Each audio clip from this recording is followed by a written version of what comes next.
하나님 말씀 신명기 10장입니다. 신명기 10장 12절부터 15절 말씀 우리 한 절씩 교독하겠습니다. 신명기 10장 12절부터 15절 말씀. 이스라엘아, 내 하나님 여호와께서 내게 요구하시는 것이 무엇이냐?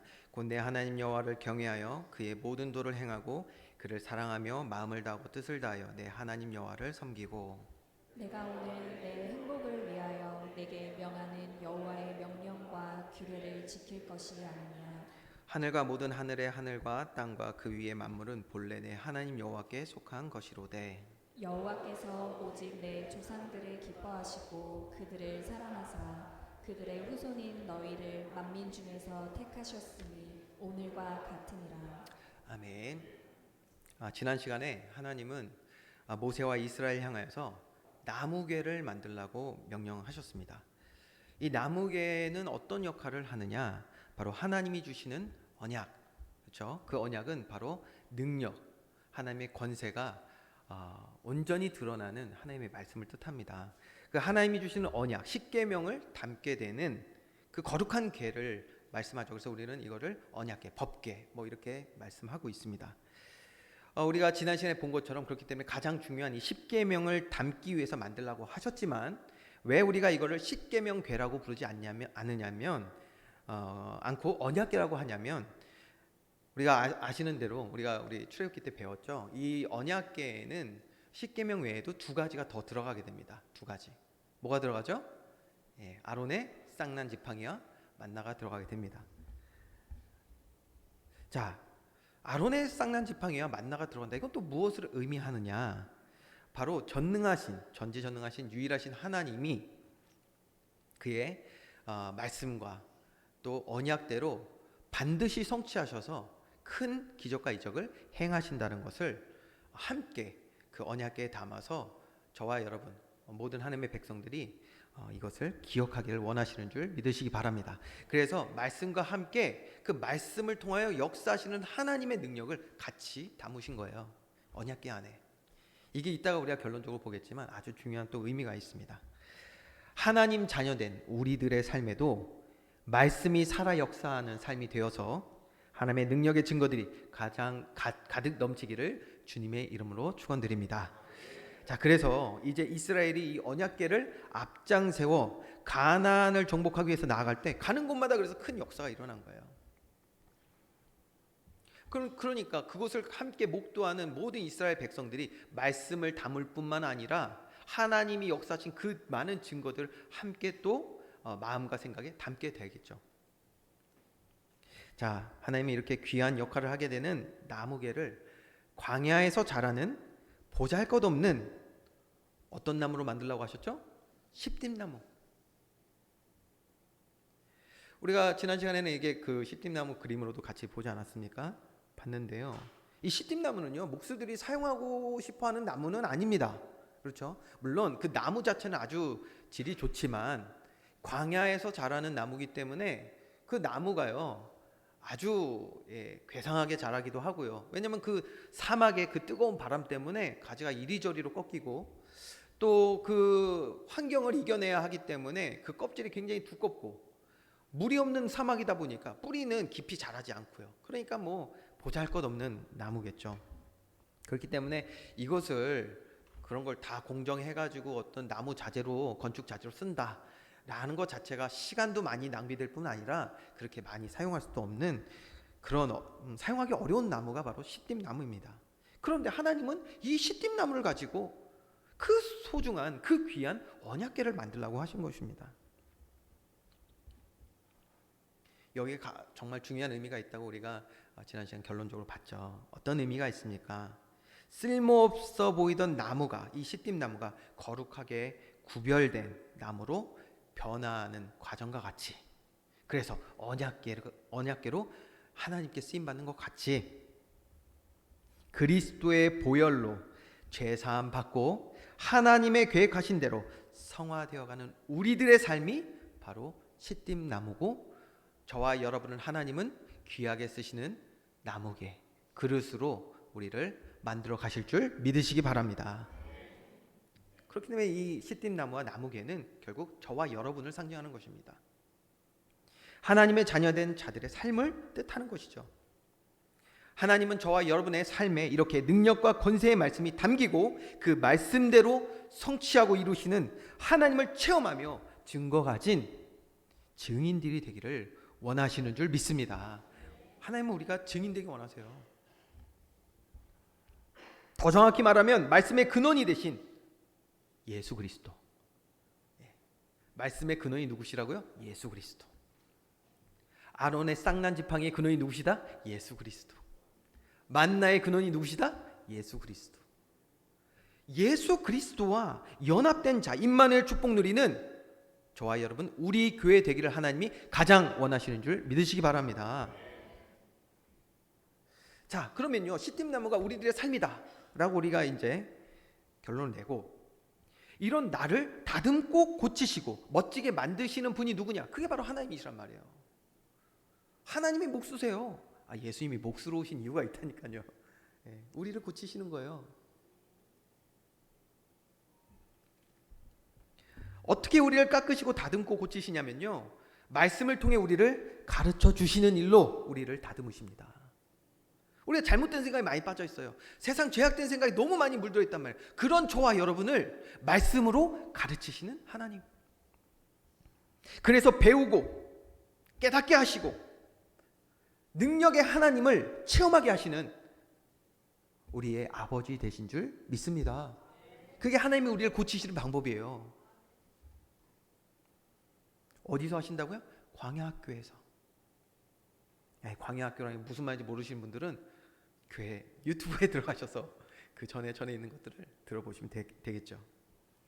중요한 것은 우리를 이렇게 멋진 나무개, 하나님이 사용하시는 깨끗한 그릇, 거룩한 정결한 그릇, 하나님의 자녀된 믿음의 삶으로 온전케 하시기 위해서 오늘도 우리에게 말씀을 주시고 또 우리의 주신 삶에 이 말씀을 체험해 나가게 하시는, 그래서 믿음의 확실한 증거 얻게 하실 줄 믿으시길 바랍니다.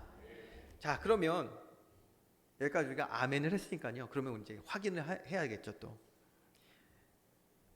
광야학교에서 잘 배우고 계신가요? 제가 사실 이거를 옆 사람한테 물어보라고 하면은 이게 좀 민망할 것 같아서 그냥 저를 따라 하겠습니다. 광야학교에서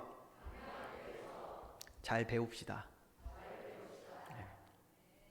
여러분, 이게요, 그것이 뭐든지 간에 배움의 장, 교육의 현장에서 일어나는 일들은 사실 다 똑같습니다. 한번 들어보시겠어요? 다 똑같습니다. 잘 배우는 사람들의 특징이 있어요. 잘 배우는 사람의 특징이 있어요. 여러분, 이거 굉장히 중요합니다. 자녀들에게 꼭 전수해 주세요. 저는 이걸 늦게 깨달았어요. 늦게 깨달아서 분명히 저희 부모님이 말씀해 주셨겠죠. 근데 제가 별로 관심이 없었던 것 같아요. 모든 분야에 동일합니다. 그게 학문이 됐던, 그게 운동이 됐던, 음악이 됐던, 미술이 됐던, 그게 어떤 전문 기술이 됐던 똑같습니다. 잘 배우는 사람들의 특징, 첫 번째, 잘 배우려면 뭐가 필요하죠? 집중력이 필요합니다. 집중해야 돼요. 그렇기 때문에 잘 배우는 사람은 집중하기 위하여 환경과 조건을 만드는 것을 먼저 합니다. 저도요, 일을 할 때 제가 일하기 편한 환경을 먼저 만드는 게 굉장히 중요해요. 그래야 방해를 받지 않거든요. 집중할 수 있는 환경을 만드는 게 굉장히 중요해요. 여러분, 그렇기 때문에 두 가지를 꼭 하세요. 첫 번째, 방해되는 것들을 제거해야 돼요. 방해되는. 여러분, 오늘 우리가 하나님의 말씀을 배워야 하는 광야 학교에 들어와 있잖아요. 아멘이십니까? 잘 배우려면 말씀을 배우는 일에, 듣는 일에 방해되는 것들을 먼저 제거해야 돼요. 여러분, 우리 교회 주보가 상당히 깔끔하죠? 깔끔하다는 이유가 여러 가지 있습니다. 디자인이 우선 깔끔하고, 제가 요즘 뭐 건축 때문에 여러저러 사람 만나는데 그러면 주보를 드려야 돼요. 주보 보시면 주보 너무 멋있다고 항상 그런 얘기를 하시는데 아주 좋습니다. 계절마다 바뀌는 우리 교회 주보 자랑입니다. 그런데 보시면 안에 내용은 별로 없어요. 예배를 위해서만 딱 필요한 내용만 담았어요. 왜? 이거 보느라 또 집중 못할까 봐. 뭐 여기에 내용이 많든 적든 그게 중요한 게 아니라 집중하려면 집중할 수 있는 환경을 만들어야 돼요. 여러분 핸드폰 할 말 많습니다. 스마트폰.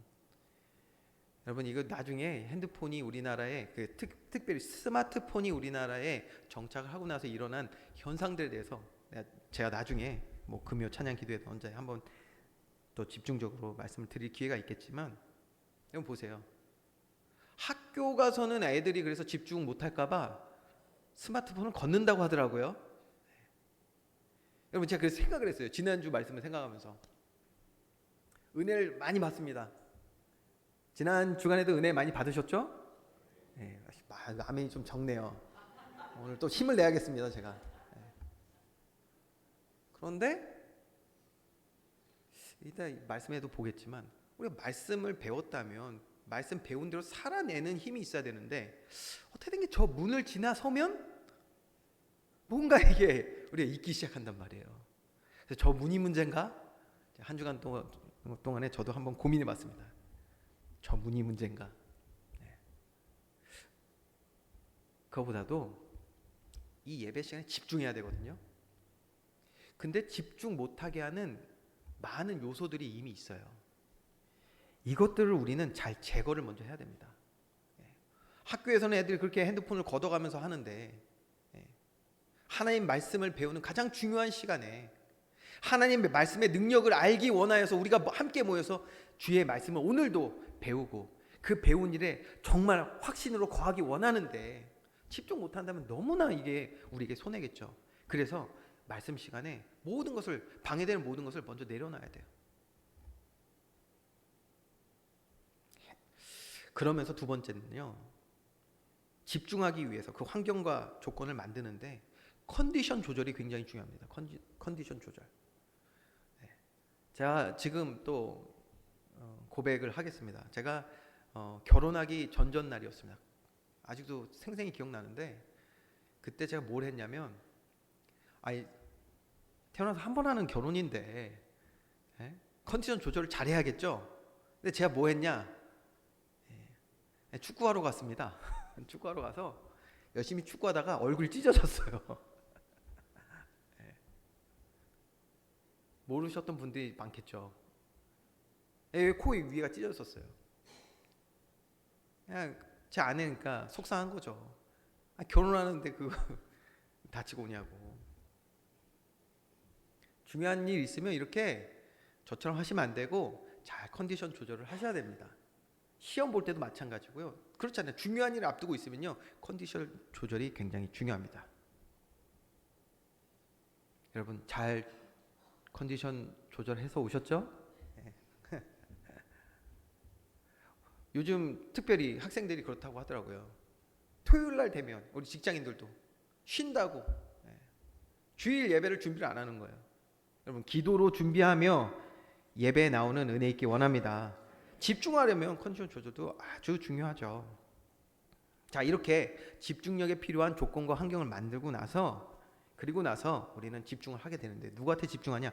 가르치는 사람에 집중하게 됩니다. 그 말에 귀를 기울이는 거예요. 잘 듣는 것이 얼마나 중요하냐면요, 잘 들으면요 광고도 잘 들으라고 하잖아요. 왜냐? 해야 할 것, 하지 말아야 될 것을 다 전달하기 때문입니다. 배우는 시간이기 때문이죠. 그래야 자기 생각대로 멋대로 하잖아요. 제가 가장 안타까웠던 것 중에 하나는 우리 원로 목사님도 그런 얘기를 종종 하셨는데 말씀을 전달합니다. 하나님의 뜻과 오늘 우리 찬송가도 보였잖아요. 하나님의 뜻과 내 뜻이 정말 맞아지기 원해서 십자가 앞으로 나아가야 되는데 우리가 예배 시간에 나와서 말씀 듣는데도 제대로 집중하지 않는 사람은 나중에 집에 가서 딴소리 하더라고요. 그 얘기가 아닌데 딴소리예요. 근데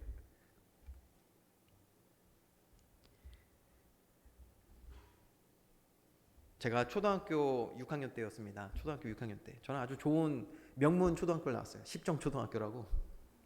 모르셔도 돼요. 하여튼 거기 나왔습니다. 근데 6학년 때 저희 담임 선생님이 아직도 기억나요. 왜냐면 제가 약간의 고민이 있었어요. 어떤 고민이냐면 그때 당시입니다. 그때 당시에 제가 전 세계에서 가장 운동 잘하는 줄 착각하고 있었던 때거든요. 운동은 정말 잘했던 것 같은데 공부는 그만큼 잘하지 못했어요. 뭐 그냥 조금 중간 정도 위에. 근데 저희 누나들은 공부를 제가 봤을 땐 다 잘했거든요.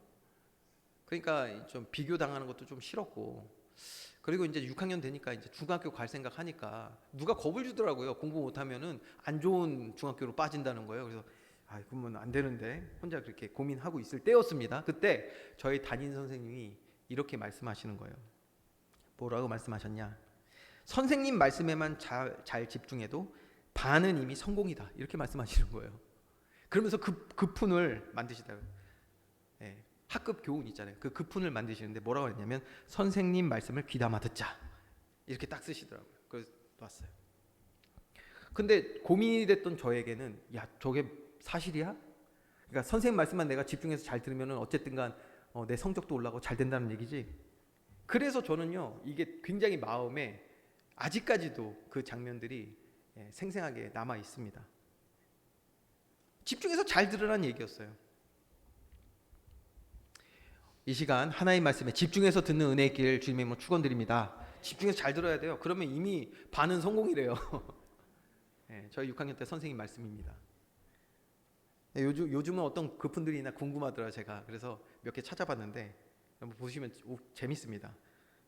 예전에는 우리가 뭐 이렇게 선생님 말씀 잘 귀담아 듣자 이런 거였는데 요즘 이렇대요. 첫 번째 거를 보면 스스로 깨면 병아리, 남이 깨면 후라이. 제가 그래서 이거를 딱 보면서 생각을 했어요. 이게 무슨 의미지?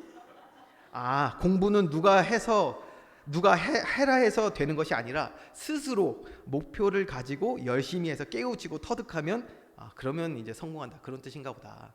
좋은 교훈이다. 두 번째 교훈은 이런 말입니다. 뭐라 했냐? 칠판보기를 송중기 보듯. 그러니까 딴 생각하지 말고 집중하라는 거죠. 집중하면 된다는 그런 교훈인 것 같습니다. 근데 저는 다음 게 저에게 가장 많이 와닿았어요. 뭐라 했냐? 재 깨워라.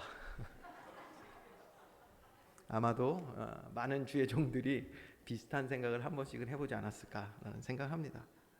아, 지금 이 말씀 들어야 되는데 지금 좋을 시간이 없는데 이런 생각을 하지 않았을까.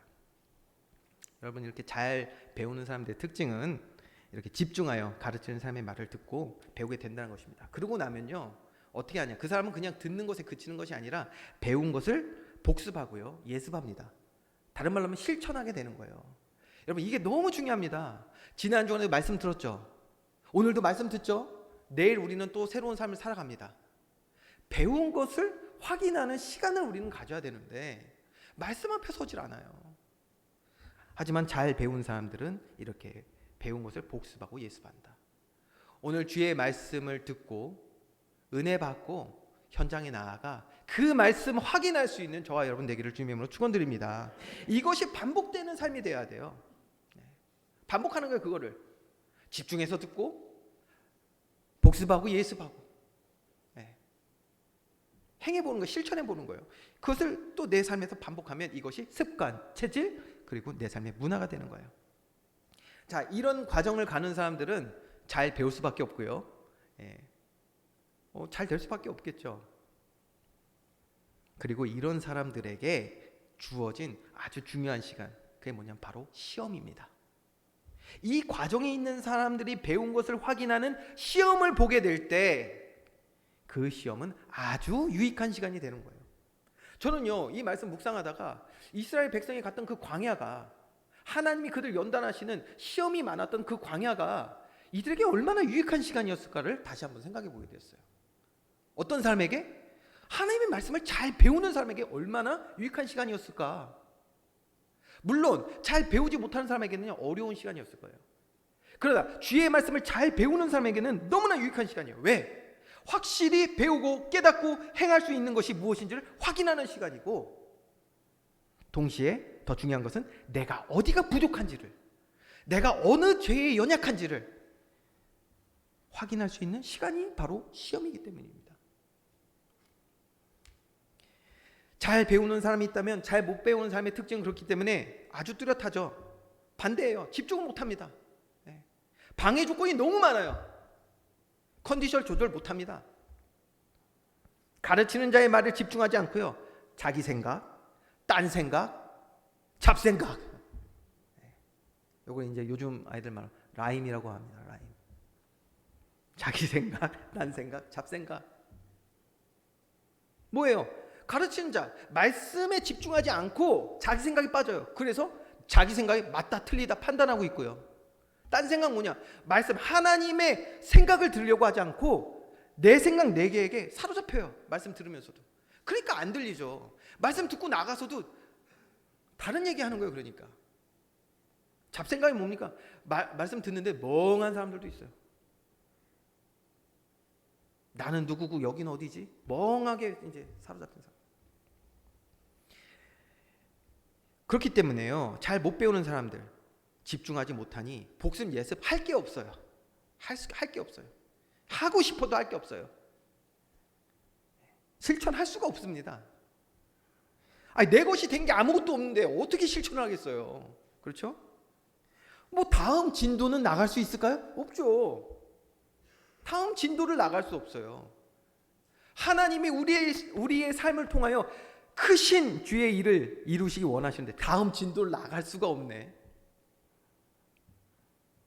관심이 없고요, 무슨 내용 하는지도 모르겠고, 그런데 주일날 돌아오는 주일날 다시 돌아오면 그 관심 없고 무슨 내용인지도 모르겠는 걸 또 목사님이 얘기하네. 그런 어려운 내용을 들으려고 하니 졸음이 쏟아지고 딴 생각에 빠지고 잡생각에 빠지고. 그러니까요, 사람이 그렇대요. 이거는 교육학적으로 그렇습니다. 사람이요, 그렇게 굉장히 스트레스를 받는 상황이 있잖아요. 그러면 그 두뇌가 가장 현명한 선택을 한다고 합니다. 어떤 선택을 하냐? 야, 틀렸어. 이 수업은 포기해야 될 것 같아. 포기한대요. 포기. 여러분, 하나님 말씀 듣는 일에 혹시 포기한 분들 있지 않으시죠? 뭐 저와 여러분들 말씀에 집중해서 은혜 받으시니까. 그런데 혹시 우리들의 자녀들은요, 포기하지 않았습니까? 우리의 사랑하는 사람들은요, 포기하지 않았습니까? 오늘 하나님의 말씀 앞으로 힘써 나아가 배우고 확실한 일에 거하는 저와 여러분 되기를 주님의 이름으로 축원드립니다. 자, 이 특징들을 이제 봤으니까요, 적용해 봐야 돼요. 저와 여러분은 그러면 이 배우고 확실한 일에 잘 거하고 있는가 확인할 수 있는 가장 쉬운 방법이 있습니다. 어떤 방법이냐? 우리의 매일의 삶 가운데, 그리고 특별히 우리에게 허락하신 모든 그 일들 가운데 교회를 통해서 주신 말씀, 그리고 또 개인의 예배 가운데 묵상하여 주신 말씀, 그 말씀 가지고 주님께 나아가 기도할 수 있는가, 요것만 보면 돼요. 쉽게 말하면 말씀 붙잡고 기도하냔 말이에요. 여러분, 그냥 기도하면 안 됩니다. 어떤 분들 그냥 기도하더라고요. 아니요, 그건 틀린 기도예요. 그냥 기도는 이방인의 기도하고 뭐가 달라요? 그냥 뭐 물 떠다 놓고, 그냥 나는 아직도 그 이상하네. 왜 물을 떠다 놓는지 모르겠는데, 물 떠다 놓고 그 비는 거하고 그냥 기도하는 수준은 같을 수밖에 없어요. 이유가 뭐냐면, 말씀이 없는 우리의 습관과 체질은 분명히 이방인의 기도를 할 수밖에 없기 때문입니다. 먹을 거, 입을 거, 마실 거, 이 수준을 벗어나지 못해요. 그냥 기도하는 것이 아니라 하나님의 말씀을 듣고 또 읽고 묵상하여 하나님의 음성을 내게 먼저 담고 기도로 나아가야 되는 줄 믿습니다. 이게 바른 기도예요. 먼저 그의 나라와 의를 구하라. 주님의 말씀을 먼저 듣는 거예요, 우리가. 그리고 하나님 앞에 나아가 기도할 때 하나님은 우리의 모든 우리의 삶과 또 우리가 가는 길을 온전하고 완전하게 인도하실 줄 믿습니다. 모든 거 채워주신다고 말씀하셨잖아요. 말씀 없이 기도하는 그 습관에서 우리 벗어나야 합니다. 이방인의 기도에서 벗어나지 못하는 이유예요, 그게. 우리는 기억해야 됩니다. 우리는 백향목이 아니에요. 우리는 시뜸나무라니까요. 다듬어져야 합니다. 하나님의 도움이 필요하신 자들입니다. 은혜가 필요한 자들이란 말이에요, 우리는. 그런데 시띠나무가 스스로를 백향목인 것처럼 착각해서 되겠습니까? 우리는 오늘도 내일도 주의 말씀 받고 그 안에서 살아가야 하는 존재들입니다. 그렇기에 가장 먼저 주의 말씀을 담고 그 능력 안에서 살아가도록 우리를 다듬고 만드시는 예배의 자리를 회복해야 될 줄 믿으시기 바랍니다. 예배의 자리예요.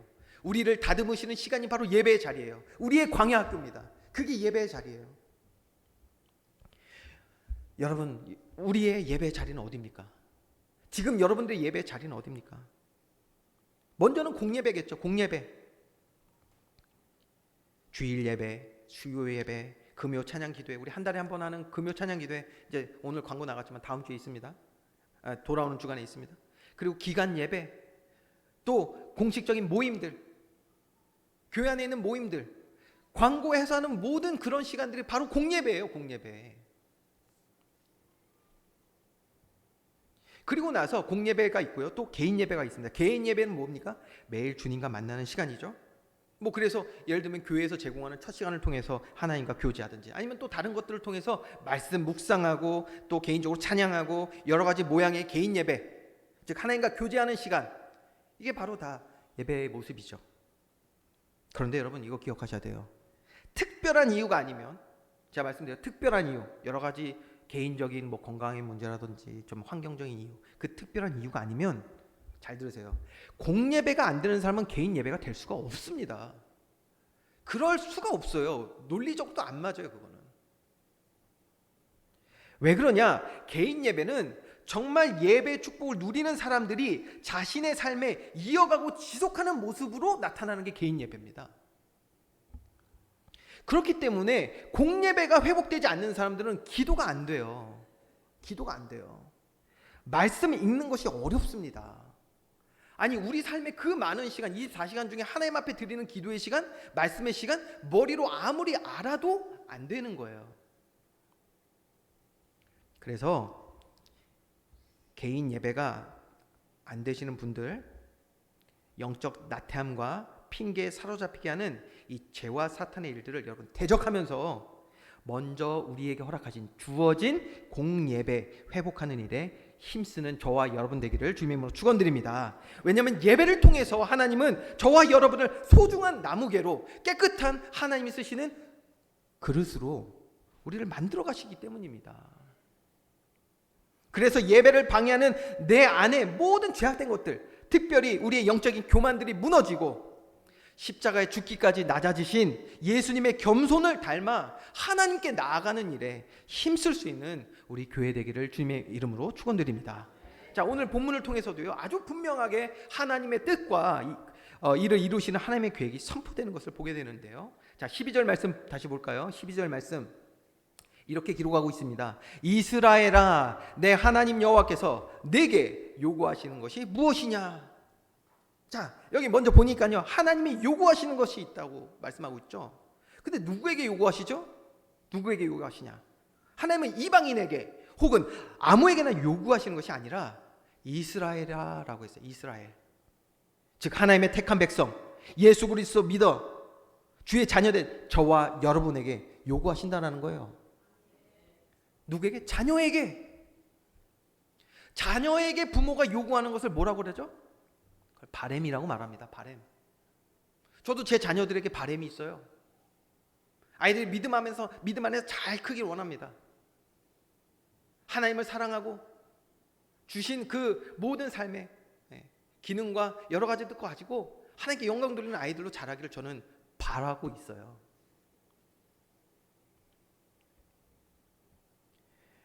오늘 12절에 말씀하고 있는 하나님이 우리에게 요구하시는 것은 바로 아버지의 바램입니다. 바램. 저는 이 구절에서요, 마음이 너무 뜨거워지더라고요. 제 눈에 눈물이 고이더라고요. 내게 요구하시는 것이, 주의 말씀이, 주의 율법의 요구가 내게 무거운 것이 아니라, 말씀 그대로입니다. 하나님의 생각, 바램은 재앙이 아닙니다. 사랑하는 자녀들 향한 아버지의 바램은 우리를 향한 온전한 미래와 소망인 줄 믿으시기 바랍니다. 이거 깨달아지는 은혜가 먼저 있어야 돼요. 하나님께서 우리에게 명령하시고 요구하실 때는 하나님 아버지의 바램이에요. 바램. 자녀를 향한. 자, 하나님의 간절한 마음으로 우리에게 요구하신 것이 무엇인지 12절을 이어서 보면요. 곧 내 하나님 여호와를 경외하여 그의 모든 도를 행하고 그를 사랑하며 마음을 다하고 뜻을 다하여 내 하나님 여호와를 섬기고 내가 오늘 내 행복을 위하여 내게 명하는 여호와의 명령과 규례를 지킬 것이 아니냐. 하나님 아버지의 간절한 마음, 바람은 무엇이죠? 저와 여러분이 하나님을 경외하는 자가 되기를 원하시는 줄 믿으시기 바랍니다. 하나님을 경외하는 자. 그러면서 또 중요한 말씀이 있어요. 13절에 경외하는데 이것이 무엇을 위한 것이냐?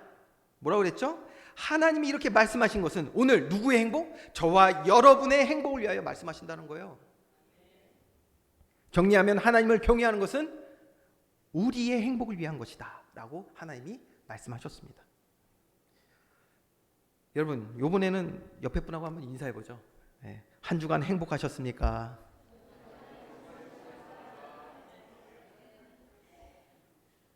인사 안 하신 분들은 뭐예요? 이런 거죠? 나 안 행복한데. 네. 자, 행복하신 분들은 무엇이 여러분들 행복하게 했습니까? 또 행복하지 않았다면 어떤 이유로 행복하지 않으셨습니까? 분명히 우리는 행복을 추구하는 존재들이기 때문에 행복하기 위해서 또 부단히 노력들 하셨을 거란 말이에요. 자, 오늘 성경에서 말하는 행복의 단어, 이 단어에 쓰인 히브리어는 토브라는 단어입니다. 토브. 선하다, 좋다라는 사전적인 의미가 있습니다. 여러분, 우리가 이미 이 내용을 많이 봤죠. 성경의 창세기에 하나님께서 모든 만물을 창조하실 때 좋았더라라고 말씀하셨습니다. 그래서 창세기 1장에만 보면 7번 기록되어 있는 단어입니다. 토브.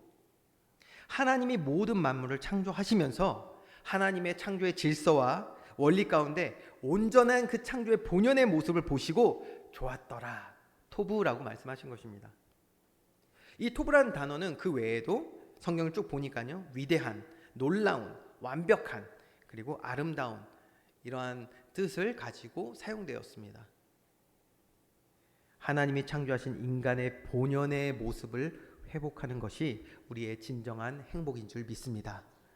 여러분, 하나님의 자녀된 삶을 회복해 나가는 일에 힘쓰는 사람이 행복을 누리는 것입니다.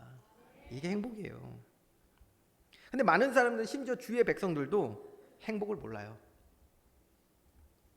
죄로 마음과 생각이 물들어 있는 만큼요, 여전히 우리의 행복을 하나님의 온전함에서 찾으려고 하지 않습니다. 그래서 이런 저런 상황 속에 심지어 지금 나는 행복한가? 이런 고민까지 하면서 또 때로는 눈물 흘리며 고통 가운데 있는데도 우리는 예배로 돌아가지 않습니다. 하나님의 온전함을 향하여 나아가지 않고 여전히 육신의 행복을 쫓을 때가 있다는 거예요. 그게 이스라엘 백성들의 모습이고요, 또 우리들의 모습일 수도 있겠죠. 그 증거는 성경을 통해서 많이 볼 수 있습니다.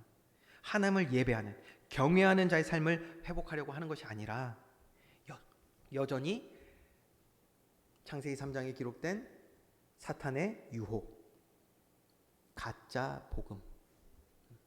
가짜 복음이요. 우리에게 진짜 좋은 소식인 것처럼 얘기를 하지만 실제로는 가짜란 말이에요. 우리 속이는 가짜 복음. 이것을 여전히 쫓고 있다는 것이 그 증거입니다. 자, 그러면 하나님을 경외하는 사람은 어떤 사람이냐? 내용이 많기 때문에 제가 짧게만 요약을 해봤습니다. 성경 구조는 나중에 여러분들이 집에 가셔서 찾아보시고요. 하나님을 경외하는 사람들은 어떤 사람이냐? 첫 번째, 하나님의 위대하심, 그의 위엄과 거룩하심을 아는 사람입니다. 그게 하나님을 경외하는 사람이에요. 두 번째, 그렇기 때문에 나의 모든 삶에 하나님을 인정하며 순종하는 사람, 그의 모든 말씀에 순종하는 사람이 바로 하나님을 경외하는 사람입니다. 세 번째는 하나님만이 그렇기 때문에 나의 찬양과 경배의 대상이심을 알고 예배하는 자, 예배하는 일에 힘쓰는 사람이 바로 하나님을 경외하는 사람입니다. 모든 만물을 누가 지으셨죠? 하나님이 지으셨죠. 그래서 모든 지혜와 명철이 하나님에게로부터 옴을 알고 나는 겸손히 낮추는 거예요. 겸손히 엎드릴 줄 아는 사람, 그게 바로 하나님을 경외하는 사람입니다. 그리고 마지막 다섯 번째, 생사화복을 주관하시는 분은 하나님이시고 또 생사화복을 심판하시는 분도 하나님이심을 아는 사람이 바로 하나님을 경외하는 사람입니다. 이렇게 하나님을 경외하는 사람으로 세워지면 마음과 뜻을 다해 주어진 모든 삶에 주의 길을 걷게 되고, 오늘 말씀처럼요, 오직 하나님만을 섬기며 예배하는 예배자의 삶을 살며 주의 말씀 안에 살아가는 일에 힘쓰게 될 줄 믿습니다. 이게 바로 하나님을 경외하는 삶의 모습이에요. 정리하면 하나님이 우리를 광야교회에서 가르치시고 깨닫게 하시고 또 체험하게 하시는 모든 일은 우리로 하나님을 경외하는 자, 하나님과 교제하는 참된 예배자 되게 하셔서 주신 우리 모든 삶 가운데 온 마음과 정성 다해 주의 길을 걷고 하나님 자녀된 삶을 회복하기 원하시기 때문에 오늘도 우리에게 이 교회로, 광야학교로 부르시고 말씀 통해 우리를 가르치시고 인도하시는 줄 믿습니다. 하나님의 자녀를 향한 이게 하나님 아버지의 바람이에요. 마음인 것입니다. 이렇게 우리의 본래 형상, 우리의 토부, 하나님 주신 참된 회복을 회복하여야 이 사탄의 거짓 복음, 우리를 끈질기게 사로잡고 유혹하고 공격하는 이 사탄의 모든 일로부터 참된 자유함을 얻게 되는 그런 축복을 누리게 될 줄 믿습니다. 결론입니다. 우리가 이제 하나님의 바램을 알게 되었습니다. 우리를 향한 하나님의 바램을 알게 되었죠. 하나님을 경외하는 자 되어서 인간의 원래 형상을 회복하기를 원하시는 거예요. 하나님은. 그래서 우리에게 결론적으로 말씀하신 두 가지를 우리는 마음에 잘 새겨야겠습니다. 첫 번째입니다. 16절 말씀, 신명기 10장 16절 말씀, 우리 한번 같이 읽겠습니다. 시작. 그러므로 너희는 마음에 할례를 행하고 다시는 목을 굳게 하지 말라. 하나님을 경외하지 못하게 하는 모든 교만한 마음과 생각, 삶의 모습들이 철저히 고침받는 저와 여러분 되기를 주님의 이름으로 축원드립니다. 다시 말씀드리면요, 이 교만은 우리로 하나님을 알지도 그리고 믿지도 못하게 만드는, 그래서 결국 성경 말씀 그대로죠. 결국 우리를 망하게 만드는 것이 바로 교만입니다. 그 원인이 바로 교만이에요. 하나님의 말씀이 들려지지 않고 깨달아지지 않고 마음에 담지 못하게 하는 우리 안의 모든 교만이 드러나야 합니다. 그리고 하나님께서 이것을 치유하셔야 돼요. 그래서 하나님 말씀이 이제 들려지고 깨달아지고 알게 되며 온전히 믿어지는, 그래서 내 삶 가운데 말씀의 능력과 권세를 체험하는 온전한 하나님의 자녀의 삶으로 회복되는 저와 여러분 되기를 주님의 이름으로 축원드립니다. 이러한 소망 이제 우리가 품고 광야학교로 오셔야 되는 거예요. 이때 우리가 얻고 누리게 되는 것이 그게 바로 참된 행복이란 말이에요. 제 말이 아닙니다.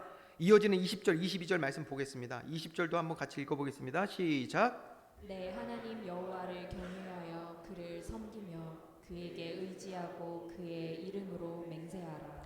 자, 여호와를 경외하는 자, 잘 다듬어진 나무개가 되었을 때요, 결국 어떻게 되냐, 우리 안에 주의 말씀 언약이 심깁니다. 그의 이름으로 맹세하라. 그 말이 무슨 말이냐면 하나님의 말씀 가운데 믿음과 확신을 가지라는 거예요. 오늘 저와 여러분의 삶 가운데 하나님의 말씀이 강하게 임하여 심겨지는 은혜의 길 주님의 이름으로 축원드립니다. 그러면 21절 어떻게 된다?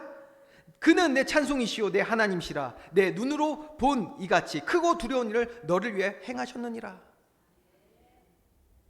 저와 여러분의 삶 가운데 확실한 주의 말씀이 심겨서 우리 삶 가운데 나아가 배우고 확실한 일에 거할 때 어떤 일을 한다? 크고 놀라운 일을 행하시는 주님을 체험하게 될 줄 믿습니다.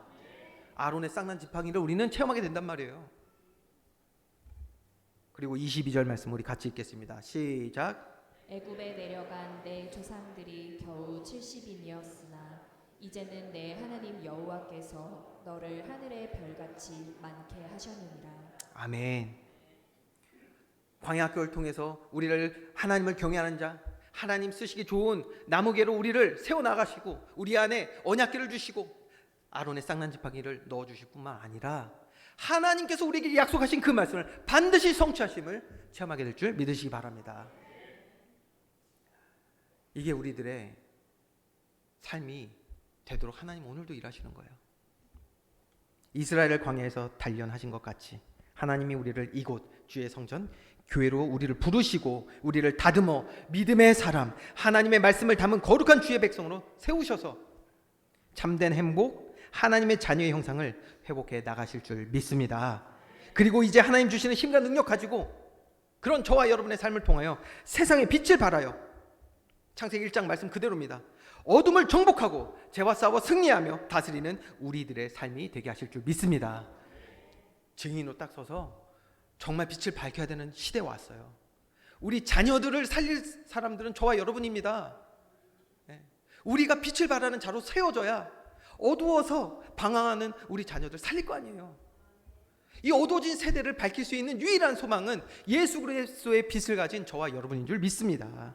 한 주간도 구원의 완전한 축복 누리는 저와 여러분 우리 교회 되기를 주님의 이름으로 축원드립니다.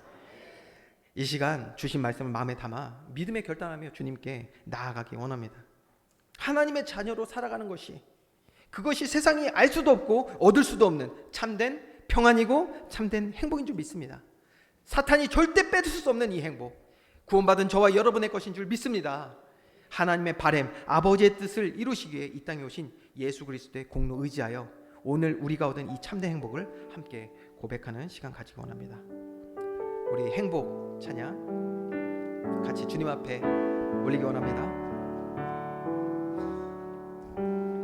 화려하지 않아도 정결하게 사는 삶, 가진 것이 적어도 감사하며 사는 삶, 내게 주신 작은 일 나눠주며 사는 삶, 이것이 나의 삶의 행복이라고. 눈물 날 일 많지만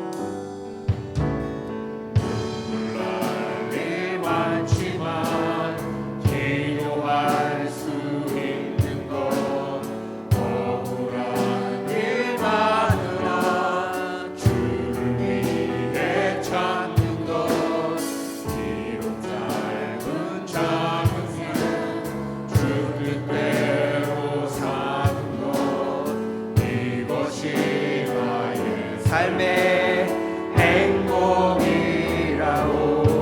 이것이 행복, 이것이 행복, 행복이라오. 세상은 알 수 없는 하나님 선물, 이것이 행복, 행복이라오. 하나님의 자녀로 하나님의 자녀로 살아가는 것, 이것이 행복이라오. 이것이 행복, 행복이라오. 이것이 행복,